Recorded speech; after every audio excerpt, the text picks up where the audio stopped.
What's up, you football degenerates? It's SOG Football here, back with another top 10 list. Today I will be ranking the top 10 best wide receivers from this past season. No fluff, let's get right into it. At number 10, let's kick it off with Amon-Ra St.Brown. Amon-Ra St.Brown is what you call a late bloomer last season. Going into week 12, he only had 352 receiving yards and not a single touchdown catch. Then he caught fire. In the last 6 games, he finished with 560 receiving yards and 5 touchdowns. I'm not going to lie, I was one of those people who didn't think he could replicate that going into this season. I'm here to tell you, I was wrong. He picked up right where he left off with 180 receiving yards and 3 touchdowns only in his first 2 games. There was a lot of hype around the type of game Jameson Williams could bring, but it's clear Amon-Ra is the star receiver for the Lions. While DJ Chark and Jameson Williams have game-breaking speed, Amon-Ra is a complete package who has it all. You can put him in the slot and he will get it done. You can put him out wide and he can get it done. Hell, you can even hand him off the ball in a jet sweep and he's shown the ability to turn that into a big game. He has quietly become one of the most consistent receivers in the game in only his 2nd season. That is especially impressive considering he dropped all the way to the 4th round of the NFL draft. Moving on to number 9 in this list, we have DeAndre Hopkins. The Cardinals are rumored to be trading away Hopkins this offseason, and I get it. Let's be real, they're going to receive a king's ransom. It was only a couple of seasons ago he was considered the best wide receiver in the NFL, and he really isn't that far off today. Fresh off his 6-game suspension, Hopkins quickly returned to dominance with 10 receptions for 103 yards. The biggest thing was the eye test. He continues to make jaw-dropping catches and making defenders look foolish. DeAndre Hopkins finished the season first in average cushion against. That means, on average, defenders sagged off him more than any other wide receiver in the NFL before the snap. The fear defensive backs have for Hopkins tells all the story you need to know for how dominant he still is today. His game is yet to fall off. The only concern going forward is health. He only played 10 games in 2022 and ended the season with a lingering injury. The DeAndre Hopkins sweepstakes is going to be interesting this offseason. I don't think there is a single NFL fan that wouldn't dream of having Hopkins joining their favorite team for a shot at the Super Bowl. And at number 8 on this list, we have Jaylen Waddle. I'm not going to lie, I was dead wrong about Jaylen Waddle going into this season. After trading for Tyreek Hill, I thought he would be an afterthought in this Dolphins offense. That was not the case, and Jaylen Waddle continued to be one of the most dangerous receivers in the NFL, with and without the ball in his hands. Jaylen Waddle led the NFL in yards per reception this season with 18.1. He also led the NFL in yards per target with 11.7. The Dolphins continued to feed him the ball, and rightfully so. Whether it's the deep ball or creating yards after the catch, Jaylen Waddle is that guy.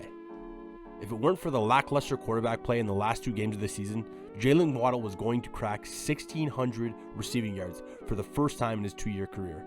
Regardless, his 1,356 receiving yards ranked 7th among all receivers in the NFL. At only 24 years old, don't be shocked if he leads the NFL in receiving yards in the next few years. Tua loves him, and this could be one of the most dangerous quarterback to receiver duos for years to come. People love to hate the Cowboys, and honestly, myself included. But when it comes to rankings, I have to be objective. After a dud of a Week 1 performance, my entire comment section was filled with people claiming CeeDee Lamb was overrated, a bust. I predicted him as one of the top 10 receivers going into the season, and people were fast to tell me I'm wrong. Well, it's victory lap time. He quickly made people eat their words after bouncing back in Week 2 with Cooper Rush at quarterback. That week, he had 7 catches for 75 yards. This performance marked what will be a very impressive finish to the season. The Cowboys are a run-first team. They rely on their defense and rushing attack to control the clock. Their passing attack is an afterthought, but CeeDee Lamb is not. CeeDee Lamb is by far the best wide receiver on this team. Outside of him, it's an extremely inconsistent. He was really the only wide receiver that developed a rapport with Dak Prescott. With Amari Cooper gone, he is the superstar pass catcher on this team. What really impressed me this season was how well he performed with the ball in his hands. We've seen the highlight contested catches before, but what he did after the catch this season really gets me excited about his future in the NFL. Next up on this list is number 6, Ja'Marr Chase. Even after missing 5 games this season, Ja'Marr Chase broke the 1,000 receiving yard mark for the 2nd time in his career. With Joe Burrow as his quarterback, it's really not a shocker. Speaking strictly in terms of talent, Chase is in the top 5. There really isn't a weakness in his game. In only 2 seasons, I've seen every type of highlight catch out of the young man. He has been part of this regime that has completely transformed the Bengals into Super Bowl contenders. So why isn't he top 5 in this list? I'll give you 3 reasons why, and remember, when we're talking about the best of the best, you have to be nitpicky. The first reason is he struggled with drops this season. Sure, he made some circus plays to make up for it, but drops do matter. The second reason is the games missed. Injuries happen, but you can't compare him to the top receivers that played the full season. And lastly, he has the benefit of a great supporting cast. Joe Burrow is one of the best quarterbacks in the NFL today, and T. Higgins is arguably the best wide receiver too in the NFL. You can't say the same for a wide receiver like Davante Adams, who essentially had to carry his team's passing attack. All this being said, I believe that Jamar Chase and Joe Burrow are pretty much going to be the best QB receiver combo for the next decade. Expect another Super Bowl appearance in the near future. Kicking off this top 5 is A.J. Brown. A.J. Brown was a beast for the Titans. On an offense that ran through Derrick Henry, he was making a name for himself as one of the best wide receivers in the NFL. Then this offseason, craziness ensued. The Tennessee Titans decided to trade A.J. Brown for the 18th overall pick of the NFL draft. What were they thinking? Let's give credit to the Eagles organization. They saw the kind of athlete A.J. Brown was, and they wanted to compete for a Super Bowl. This trade has already paid off tenfold, as A.J. Brown just had a career year with a quarterback that was set to be on the hot seat going into the season. At 6'1", 225 pounds, A.J. Brown has the prototypical wide receiver body. He's extremely physical and surprisingly nimble for his size. He just finished the season 2nd in receiving touchdowns, 2nd in yards after the catch, and 4th in receiving yards. He also had the 2nd most yards per route run and some circus plays to boot.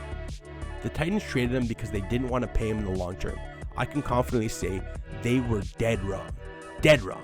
A.J. Brown has already proved that he is worth every penny the Eagles paid him and will pay him going forward. Moving on to number 4 on this list is Stefon Diggs. Last season, Stefon Diggs had 1,225 receiving yards with 10 touchdowns, and it was weirdly considered a down year. In his first season with Josh Allen, he was the NFL's receiving leader. That is the standard we hold him to now. This past season, he returned to elite status. While Gabe Davis had his blow-up games, it was Stefon Diggs who was the much more consistent and reliable receiver. Whenever there were key passing situations, Diggs was the guy. What makes Diggs so special is his route running ability. He's always in the conversation for the best route runner in the NFL. He puts on a clinic for any type of route. All you have to look at is quarterback rating per target. When Josh Allen targeted Stefon Diggs, he had a 121.3 quarterback rating, which was 3rd most in the NFL. Diggs also averaged the 3rd most yards per route run. Even with the Bills vs. Bengals game being cancelled, which had all the makings of a shootout, Diggs' stat line puts him in the elite category. While he is just shy of the top 3 on this list, I would not fault you at all for ranking him higher. Kicking off the top 3, the best of the best is none other than Davante Adams. Before this season, when asked about his situation, Davante Adams said he was going from one Hall of Fame quarterback to another. Some takes aged like fine wine, others aged like milk. This is one of the coldest takes ever, as Derek Carr was just released by the Raiders nearly a year later. Regardless of the shaky quarterback play and all-around disastrous Raiders team, Davante Adams was still at peak form. The Raiders were pretty much reliant on Davante Adams playing like the best wide receiver in the NFL, or Josh Jacobs playing like the best running back in the NFL. If not, the team was in shambles. There were 8 different games this season with Davante Adams going over 100 receiving yards. In those games, he had a combined 11 touchdowns. At 30 years old, Davante Adams is still elite. This production led to him leading the league in receiving touchdowns and air yards. He was also 2nd in deep targets and 3rd in yards. This stat line showcases that he doesn't have a single weakness in his game. His highlight reel this season backs up that fact. The ideal situation for Adams going into next season is a more reliable quarterback situation. Expect him to continue to lobby for a veteran quarterback to join the team.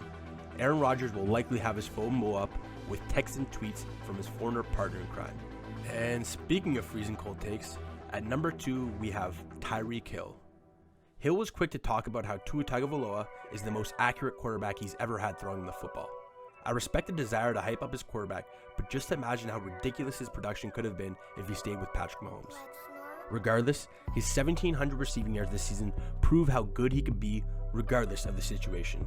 I'm not saying Tua is bad, but he is a few steps below Mahomes, who I consider the best quarterback in the NFL. Not only is Tyreek Hill the best deep threat in the NFL, but I also believe he's the most dangerous receiver with the ball in his hands. Speed kills, and this is kind of production you get when you have the fastest player in the NFL. Tyreek Hill finished the season with some very impressive stats. He was 1st in yards per route run, and 2nd in receiving yards and 2nd in receptions. The crazy part is, if it weren't for a few underthrows, he likely could have finished as the NFL's receiving leader. Tua is not ready for his game-breaking speed. Going forward, I'm very excited to see the trio of Tua, Hill, and Waddle. Mike McDaniel has some studs to scheme around, and this is going to be a very exciting offense for years to come. Before I move on to number 1, I want to take this moment to thank you for watching this video. Do me a favor and smash that like button. After you're done that, comment below and be the first to tell me I'm wrong.